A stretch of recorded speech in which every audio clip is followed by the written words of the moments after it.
Welcome to our Crypto News in 10, a daily podcast bringing you the latest news about crypto in under 10 minutes. It's Sunday, April 26, 2026, and here's what matters in crypto today. Fresh security findings on Optimism's testnet and what they mean for Layer 2 safety. Aave rallying DeFi around a 25,000 ETH proposal to shore up RSETH after the April exploit. The Ethereum Foundation quietly moving 10,000 ETH in an OTC deal to fund core work. MegaETH flipping the switch on a 7-day token countdown. And an AI curveball.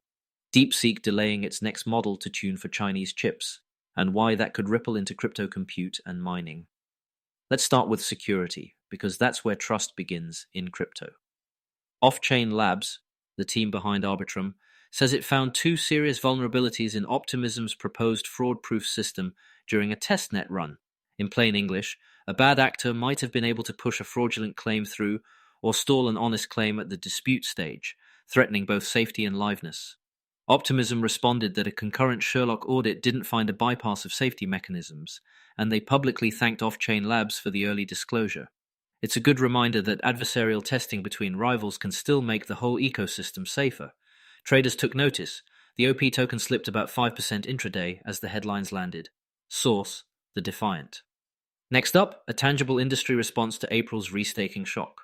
Aave service providers have proposed sending 25,000 ETH, nearly $58 million, from the DAO Treasury to DeFi United, a coordinated recovery vehicle aimed at fully restoring RSETH's backing after the Kelp DAO exploit earlier this month. Total commitments across contributors are approaching 70,000 ETH. But DeFi United says resolution still depends on a few third-party steps, like Kelp DAO reopening withdrawals and the Arbitrum Security Council releasing frozen ETH, so both governance and technical sequencing matter. Whichever way Aave's vote lands, it's a bellwether for how DeFi socializes, prioritizes, and funds crisis cleanup in 2026. Source: The Block.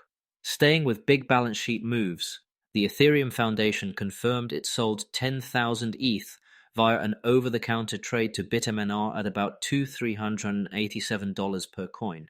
Why go OTC? To route a large order off public books, minimizing slippage and market signaling.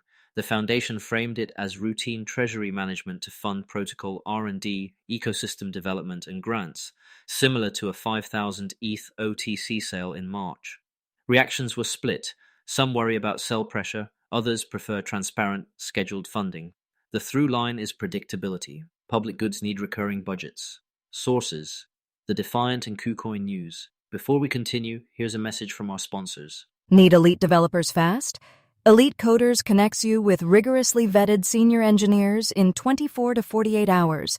Staff augmentation, dedicated teams, or full project delivery. We've got you covered. Visit elitecoders.co to get started today. All right, let's get back to it. Now, a product milestone with a timer attached. MegaETH says it just cleared the first of its self-imposed launch KPIs, deploying 10 Mega Mafia apps on mainnet, and that starts the 7-day countdown to the Mega Token Generation event on April 30th.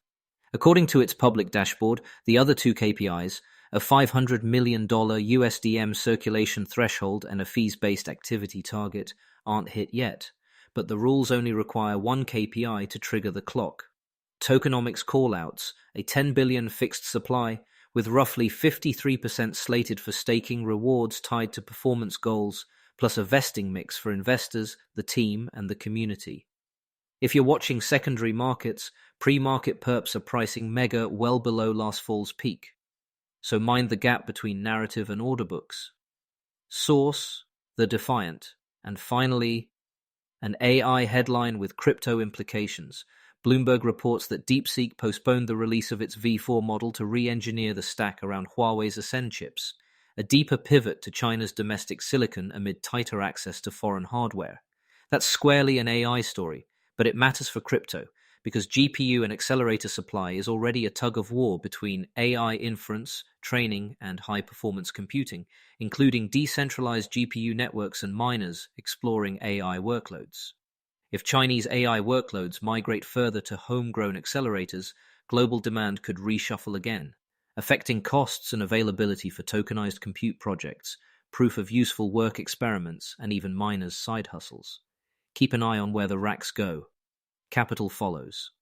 Source: Bloomberg. Quick recap before we wrap. 2 testnet bugs in Optimism's fraud-proof design were flagged, with mitigations in process, thanks to Off-Chain Labs' disclosure.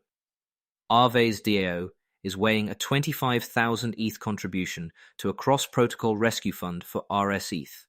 The Ethereum Foundation funded the roadmap with a 10,000 ETH OTC sale to BitMNR. MegaETH cleared its first KPI and started the 7-day Mega token clock.